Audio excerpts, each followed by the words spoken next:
Selamat datang kembali para novelers di channel Bacain Novel. Kali ini Mimin akan lanjutin kembali bacain alur cerita novel, Fernando Menantu Kaya Raya, sambungan dari video sebelumnya. Tapi sebelum itu, jangan lupa bagi yang belum subscribe silahkan di-subscribe, agar Mimin makin semangat upload alur cerita novelnya. Dan jangan lupa juga, aktifkan tombol loncengnya agar kalian tidak ketinggalan update terbaru dari channel ini. Selamat menikmati alur ceritanya. Bab 78. Fernando, apakah kamu tuli? Dengar tidak yang aku katakan? Setiawan sangat marah ketika dia menyadari bahwa dia diabaikan. Dia melangkah maju meraih tangan Fernando, mencoba menariknya berdiri. Setiawan mencoba sekuat tenaga, tetapi Fernando tidak bergerak-bergerak sama sekali, seolah-olah laki-laki itu tertanam di bangku. Setiawan, jangan gunakan kekuatanmu untuk menarik dia ke lantai, orang tidak berguna ini pasti akan menyalahkan kita. Jika itu terjadi, kamu harus memberikan kompensasi. Dahlan mengingatkan. Sudah, jangan mempermasalahkan masalah sepele ini, ayo makan dulu. Kata Mahmud. Tapi tatapannya tertuju pada Fernando, dengan ekspresi serius di wajahnya, seolah-olah dia sedang menebak sesuatu. Fernando juga memandang Mahmud dengan senyum yang tidak bisa dijelaskan. Senyuman itu membuat pupil Mahmud mengecil dan seluruh tubuhnya gemetaran, samar-samar merasa tebakannya benar. Bapak Mahmud, cepatlah, duduk di kepala meja, aku sudah menyiapkan tempat untukmu. Dahlan menyapa. Mahmud adalah orang yang berpengalaman, walaupun hatinya gelisah, tetapi wajahnya tetap tenang, dia duduk di kepala meja dengan senyum lembut di wajahnya. Semuanya ayo makan, semua orang mulai makan lagi. Fernando, biarkan kamu makan gratis lagi. Setiawan menatap Fernando dengan dingin. Mulai hari ini, jika aku traktir makan, aku harap kamu tidak bertebal muka dan datang. Lagi pula sekarang aku telah menjadi PNS, kamu tidak pantas duduk satu meja denganku.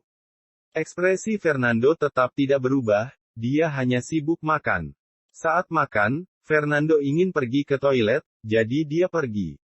Dia duduk di sudut yang tidak menarik perhatian, jadi tidak ada yang memperhatikannya pergi. Tapi Mahmud menyadarinya. Perutku sakit, ingin pergi ke toilet sebentar, kalian lanjutkan makannya.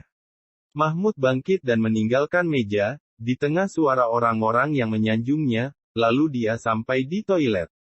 Fernando telah keluar, sedang mencuci tangannya, dia melihat kedatangan Mahmud melalui cermin di depannya.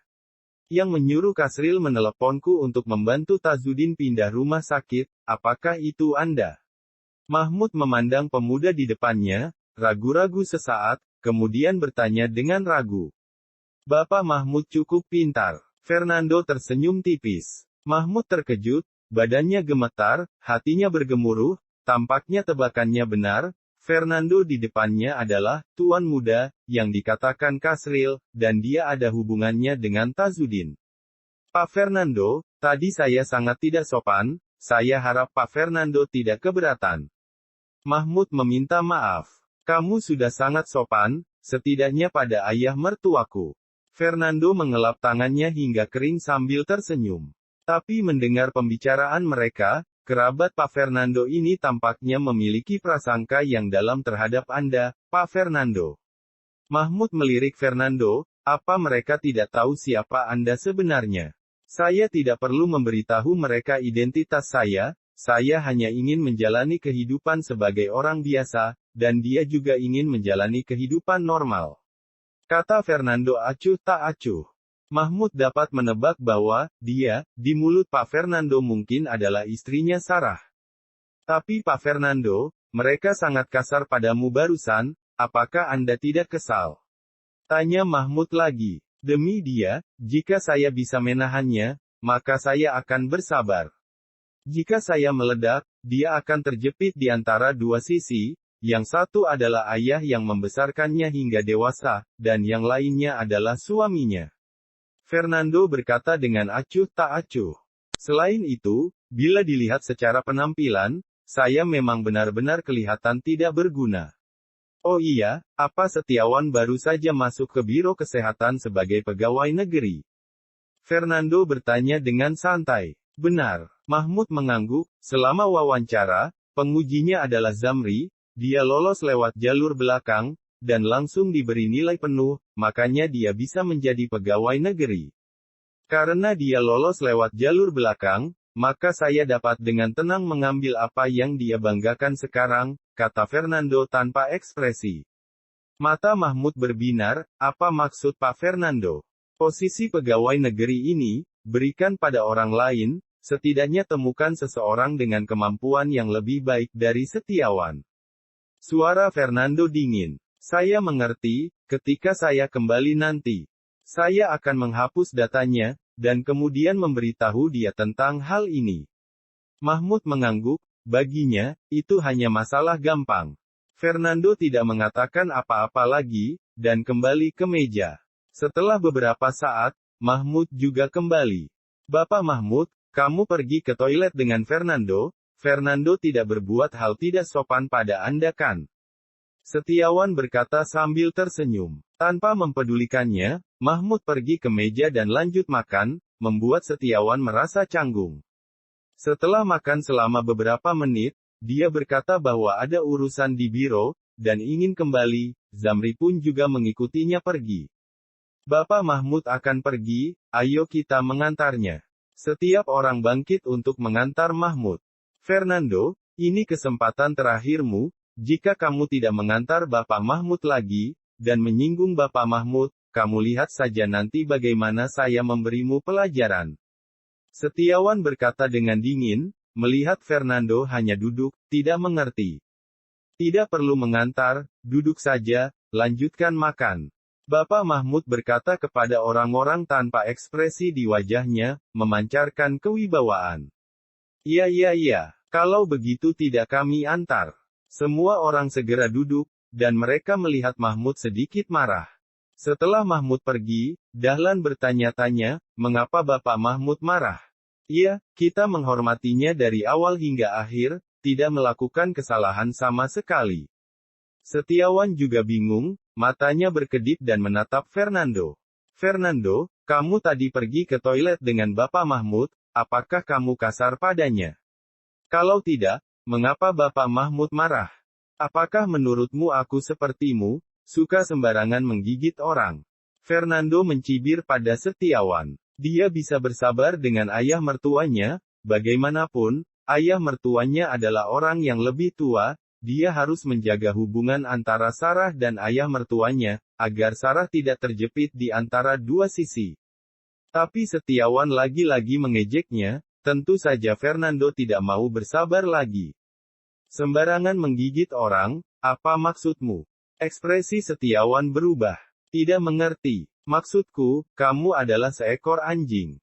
Begitu melihat orang, kamu akan menggigit. Fernando memutar matanya. Fernando, kamu berani memanggilku anjing. Setiawan sangat marah dan segera menyingsingkan lengan bajunya untuk memukul Fernando. Orang tidak berguna ini berani-beraninya memarahinya. Kenapa? Apakah aku salah bicara? Fernando balik bertanya. Dasar tidak berguna, hari ini aku akan menghajarmu. Lihat saja. Setiawan mendekati Fernando. Oh, sangat meriah, keluarga besar berkumpul bersama. Saat ini, sebuah suara penuh kegembiraan terdengar. Di luar ruangan, seorang wanita masuk. Wanita itu berusia sekitar 50 tahun, tubuhnya sedikit gemuk, tetapi dia berpakaian sangat cantik. Dia memakai kebaya merah dan kalung emas tergantung di lehernya, jari-jarinya yang gemuk penuh dengan zamrud dan cincin. Bibi. Mata Setiawan berbinar saat melihat wanita itu. Ibu. Sarah dan Yana memanggil pada saat bersamaan. Mengapa kamu datang ke sini? Tazudin mengerutkan kening. Loh, kenapa aku tidak boleh datang? Wanita itu memutar matanya, keponakanku diterima sebagai pegawai negeri, tentu saja aku senang, tidak bolehkah aku datang untuk makan? Tazudin, kamu tidak boleh berpikir, bahwa jika aku dan kamu bercerai, maka aku akan memutuskan hubungan antar kerabat. Orang yang datang adalah mantan istri Tazudin yang telah cerai dengannya bertahun-tahun yang lalu, Yatin Chandra. Dia juga ibu mertua Fernando. Bab 79. Bu. Hadi segera berdiri dan memanggil, "Kamu Hadi ya?" Yana bercerita kepadaku, "Kamu bukan hanya pekerja keras, tapi juga menjaga keluargamu. Yana sangat beruntung menikahimu." Yatin melihat Hadi dari atas sampai bawah dan mengangguk puas. "Ibu." Fernando juga berdiri dan memanggil. Fernando belum pernah bertemu dengan ibu mertuanya, tetapi demi menjaga sopan santun, dia tetap harus memanggil. "Kamu adalah Fernando." Yatin memandang Fernando dari atas ke bawah, mengerutkan kening, "Aku mendengar dari para kerabat, kamu adalah orang yang tidak berguna, kamu bahkan tidak memiliki pekerjaan, sangat disayangkan putriku Sarah menikahimu." "Tazudin, kamu ini benar-benar bodoh, apakah matamu buta, sampai tidak bisa mencari menantu? Mencari Fernando yang seperti ini." Yatin memandang Tazudin lagi, "Kamu tidak takut Sarah akan menderita bersamanya?" Tazudin tampak sedikit malu, "Aku juga tidak ingin mendapat yang seperti Fernando, tetapi saat itu, Sarah ingin menikahi Fernando, aku tidak bisa berbuat apa-apa. Pada saat itu, aku melihat anak ini adalah orang yang berbakat dan lulus dengan gelar sarjana, siapa yang tahu ternyata sangat tidak berguna." Memang kamu buta." Yatin mendengus, "Aku jadi lega sekarang karena saat itu menceraikanmu, jika tidak, siapa yang tahu aku akan hidup sesulit apa dengan orang sepertimu." Dia mengangkat tangannya, dan melambaikannya di depan Tazudin, "Apakah kamu melihat cincin dan giok di jariku? Harganya 140–160 juta. Jika aku bersamamu, bisakah kamu membelikanku perhiasan yang begitu bagus? Membeli beberapa perhiasan jelek saja, sudah membuatmu begitu senang." Tazudin tidak ingin mengalah, dan mengeluarkan kunci mobil. "Apakah kamu melihat logo mobil di atasnya? Mercedes-Benz, aku mengendarai Mercedes-Benz sekarang. Bahkan E350L, lebih dari 1,2 miliar, bukankah lebih mahal dari perhiasan jelekmu?" Yana menggelengkan kepalanya tanpa daya.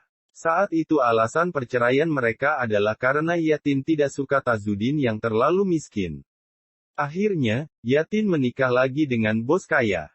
Sampai saat ini, setiap mereka bertemu, mereka akan membandingkan bagaimana mereka menjalani hidup. "Mercedes-Benz. Kamu membelinya sendiri." Yatin terkejut, "Tazudin, kamu pikir aku tidak tahu kamu itu orang seperti apa? Kamu ingin status, tetapi tidak ingin bekerja keras. Ketika masih muda, kamu seperti Fernando yang tidak berguna ini, kamu mampu membeli sebuah Mercedes-Benz. Kamu bercanda denganku." Tazudin diam-diam menatap Sarah. Mobil ini adalah pemberian Sarah, tapi dia masih mengangkat dadanya dan berkata, "Maaf, aku membeli mobil ini secara lunas. 2 tahun lalu aku melakukan investasi, mendapatkan ratusan juta, jadi aku membeli mobil. Bagaimana, iri kan? Hehe, aku tidak menyangka kamu seorang Tazudin bisa membeli Mercedes-Benz." Yatin mencibir, merasa cemburu. Tazudin sangat senang, bisa pamer di depan mantannya, rasanya sangat puas. "Sarah, sebagai seorang ibu, aku sudah berpengalaman." Yatin memandang Sarah, "Ketika mencari seorang suami, kamu harus menemukan seseorang yang kaya, paling tidak punya motivasi, tidak boleh hanya tahu makan dan menunggu ajal, seperti Fernando. Jika tidak, sisa hidupmu akan sengsara." "Bu, Fernando sangat baik, aku sangat mencintainya," Sarah berkata dengan serius. "Apa bagusnya orang tidak berguna ini?" Yatin memutar matanya, "Kamu sekarang belum merasakan pahitnya hidup, yang kamu pikirkan hanyalah bersama kekasihmu, bersama sampai tua. Dulu aku juga seperti ini. Kemudian, bukankah aku tetap bercerai dengan ayahmu, mencari yang kaya?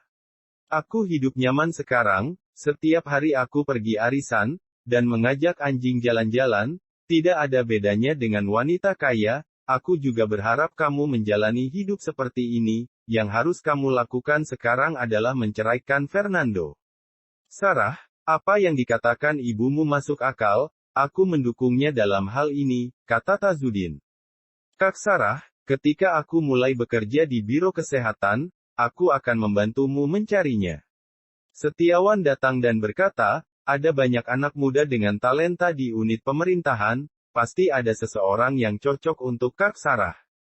Bagaimanapun, Fernando tidak layak menjadi saudara iparku. Bagus, Setiawan tahu cara menjaga orang.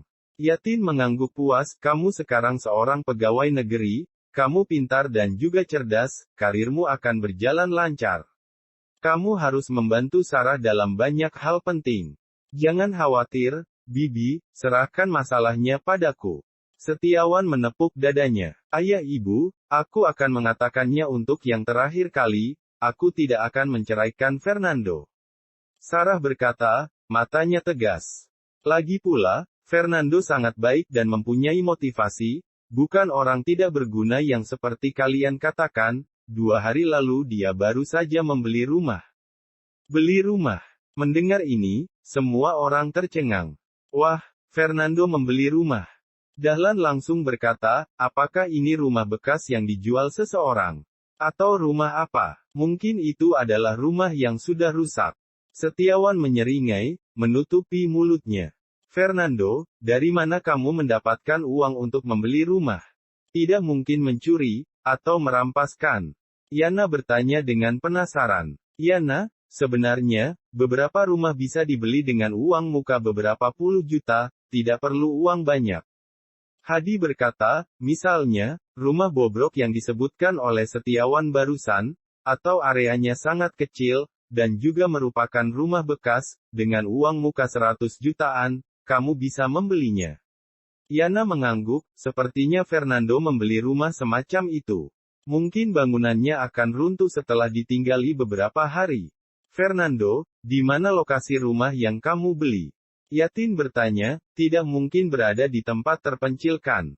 Mendengar hal ini, Sarah merasa sedikit bersalah, karena dia sendiri tidak tahu di mana rumah yang dibeli Fernando.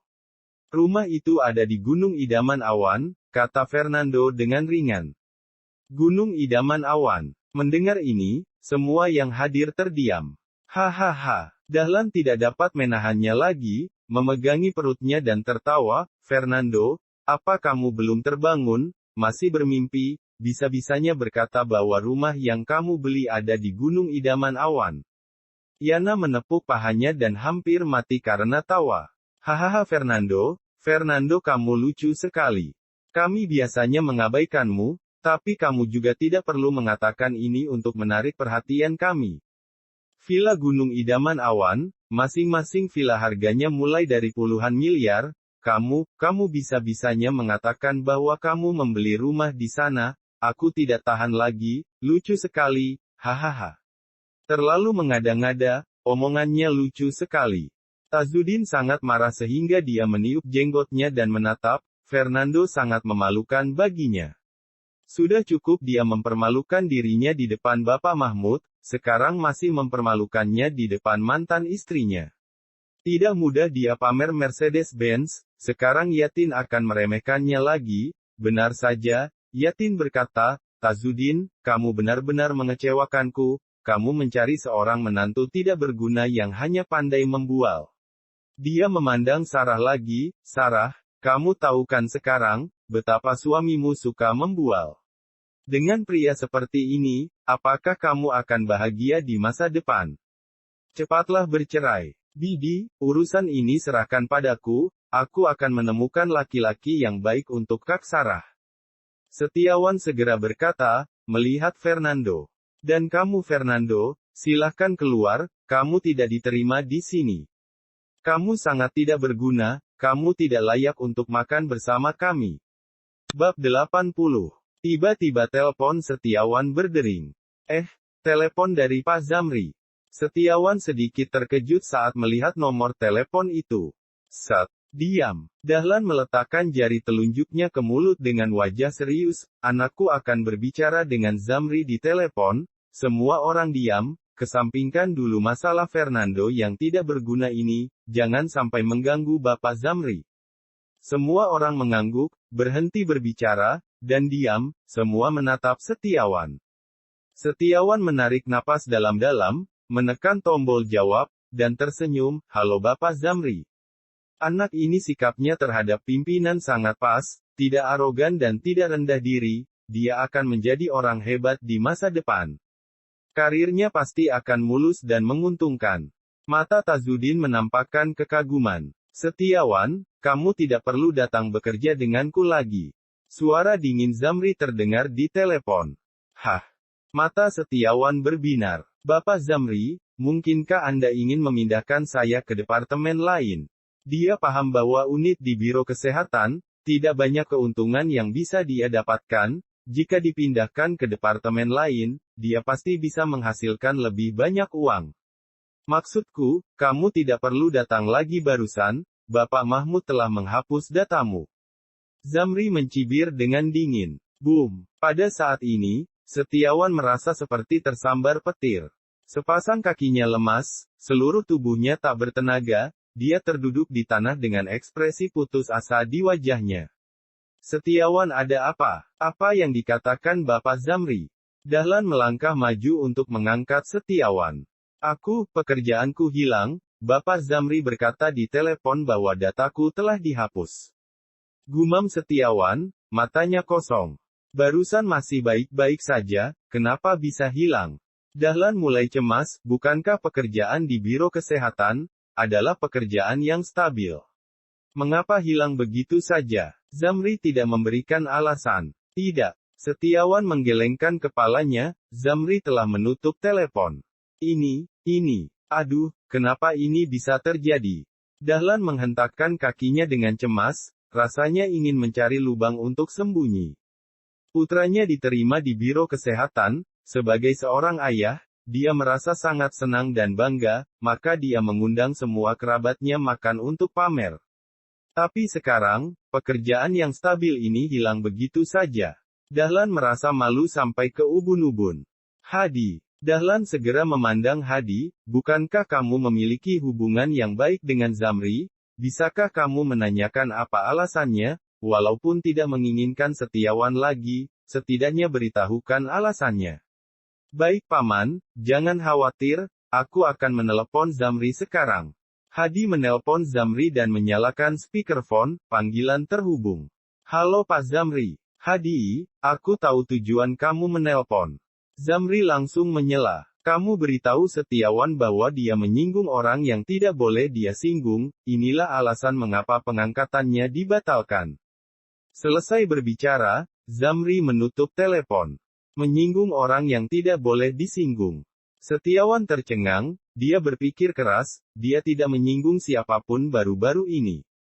Jangan-jangan, Setiawan memandang Fernando, jika dia menyinggung seseorang, itu adalah Fernando. Sejak Fernando memasuki restoran sampai sekarang, dia terus mengolok-olok Fernando. Tapi, Fernando adalah orang yang tidak boleh dia singgung. Tidak mungkin, bagaimana mungkin orang tidak berguna ini tidak boleh disinggung? Siapa itu? Wajah Setiawan pahit dan hatinya merasa tidak nyaman. Semua orang termasuk Tazudin terdiam, dalam hati bersimpati pada Setiawan, pada saat yang sama bertanya-tanya siapa yang disinggung oleh Setiawan. Sayang, ayo pulang. Fernando berdiri dan berkata, karena Setiawan telah dikeluarkan dari Biro Kesehatan, makan jamuan makan ini pun tidak perlu dilanjutkan. Baik, Sarah juga berdiri. Fernando, kamu orang tidak berguna, sekarang kamu merasa senang kan? Aku tidak bisa masuk ke Biro Kesehatan. Setiawan memandang Fernando dengan kebencian. Penerimaanku dibatalkan, kemungkinan besar, karena kamu bersikap tidak sopan kepada Bapak Zamri dan Bapak Mahmud, sampai menyinggung mereka dan mereka membuat keputusan ini. Kamu pasti sangat bahagia sekarang. Fernando tercengang. Sejujurnya, dari awal sampai akhir, Fernando sama sekali tidak mempedulikan Setiawan. Tapi sekarang, Setiawan mulai menggigit orang lagi. Fernando menyeringai. Aku sangat senang, bagaimanapun itu adalah pekerjaan yang stabil dengan gaji tinggi, aku sangat cemburu. Sekarang kamu telah dipecat, tidak perlu dibahas betapa bahagianya aku. Saat aku pulang, aku akan membuka sampahnya untuk merayakannya. Hahaha, Fernando, dasar orang tidak berguna, berani berbicara denganku seperti itu. Mata Setiawan memerah karena amarah, seluruh tubuhnya gemetar, hidungnya hampir mengeluarkan api. Kata-kata Fernando tadi semakin menyulutnya. Pada dasarnya kehilangan pekerjaan, sudah membuatnya merasa kesal, ditambah lagi dengan perkataan Fernando, seperti tusukan jarum, sungguh menyakitkan. Aku akan memukulmu sampai mati. Setiawan mengepalkan tinjunya dan bergegas menuju Fernando. Fernando bahkan tidak melihatnya, langsung menendangnya. Buk! Setiawan ditendang sampai terlempar sejauh 5 meter, menghantam tanah dengan keras, dan berguling lagi dan lagi. Ah! Sakit sekali. Setiawan meratap. Wajahnya berlumuran darah, dia merasakan sakit di sekujur tubuhnya, setiap tulang terasa menyakitkan, dan rasa sakit itu membuatnya gemetar terus-menerus. Sayang, ayo pergi. Fernando menarik Sarah dan berjalan keluar restoran. Sebuah suara samar terdengar, ngomong-ngomong, semuanya, sebentar lagi rumah baru akan selesai direnovasi, kalian akan diundang makan malam. Jangan lupa membawa hadiah uang yang banyak. Kamu hanya pura-pura. Hanya rumah bekas yang rusak, yang dibuat seperti villa kami, dan masih minta hadiah uang, dasar tidak tahu malu. Yana mencibir. Setiawan, kamu tidak apa-apa, Dahlan sangat khawatir, pergi membantu putranya. Sakit. Setiawan menggertakkan gigi. Aku harus pulang, sebentar lagi, Jaina akan kembali dari luar negeri, aku ingin menyiapkan kamarnya. Yatin berkata, Tazudin, aku peringatkan kamu, Fernando adalah orang yang tidak berguna, dia tidak boleh menjadi suami Sarah. Aku harap kamu dapat membujuk Sarah untuk menceraikan orang tidak berguna itu secepat mungkin. Aku tahu itu, kamu tidak perlu bicara omong kosong. Tazudin mengerutkan kening, lalu bertanya, ngomong-ngomong, bagaimana dengan Jaina? Jaina memiliki kehidupan yang sangat baik. Sejak kecil dia belajar di luar negeri dan mendapat pendidikan paling modern. Dia sekarang seorang doktor dan memiliki masa depan yang cerah.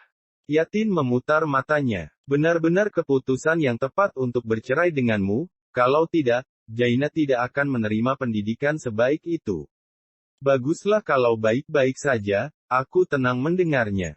Tazudin menghela nafas lega. Setelah Fernando sampai di rumah, Setiawan benar-benar mendapatkan karmanya. Sarah duduk di sofa, suasana hatinya sedang baik. Hanya karena dia bisa masuk ke biro kesehatan, dia sangat pamer, bahkan terus mengejek kita, sekarang pekerjaannya hilang. Hihi. Namun, meskipun Setiawan mulutnya kasar, tapi dia cukup pintar, seharusnya tidak menyinggung seseorang yang tidak boleh dia singgung. Sarah merasa sangat heran. Sayang, menurutmu siapa yang dia singgung? Tentu saja dia menyinggung perasaanku, akulah yang meminta Mahmud untuk memecat Setiawan. Fernando menjawab sambil mengunyah apel.